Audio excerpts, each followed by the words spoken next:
Vietnam's public debt currently includes government debt, government-guaranteed debt and local government debt.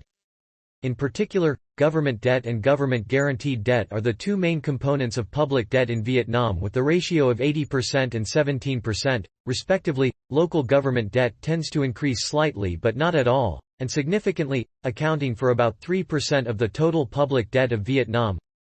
The ratio of government debt to total public debt is relatively stable, fluctuating at 80% and tends to increase slightly. Along with high debt, the structure of public debt has also changed. Because the demand for mobilization is increasing, while the ability to access foreign preferential capital is gradually limited, the government has had to rely mainly on domestic loans. Since the majority of public debt is domestic debt, the risk of a public debt crisis is not dangerous even though the public debt to GDP ratio has been relatively high. Domestic debt also helps reduce exchange rate risk and contributes to the development of the domestic capital market. In addition, domestic debt also causes negative impacts on the economy such as increasing interest rates, narrowing capital flows to the private sector and putting pressure on inflation.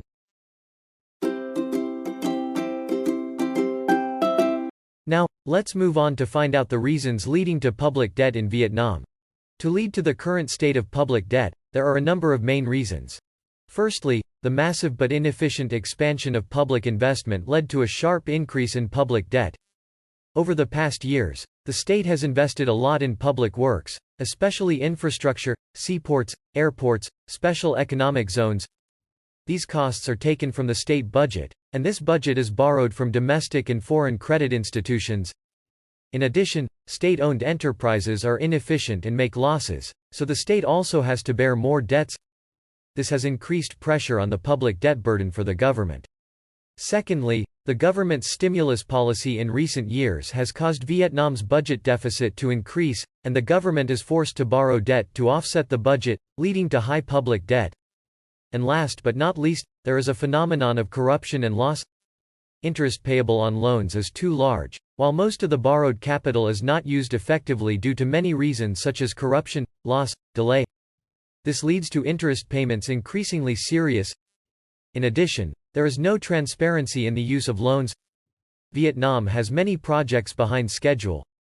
The longer, the more stagnant, the more losses, while the burden of paying interest on loans is increasing. The question is whether the capital has really been invested in the right direction, and the leaders have really put the national interest first when there are so many loss-making projects, delays, many houses have to be changed, new contractor can be completed.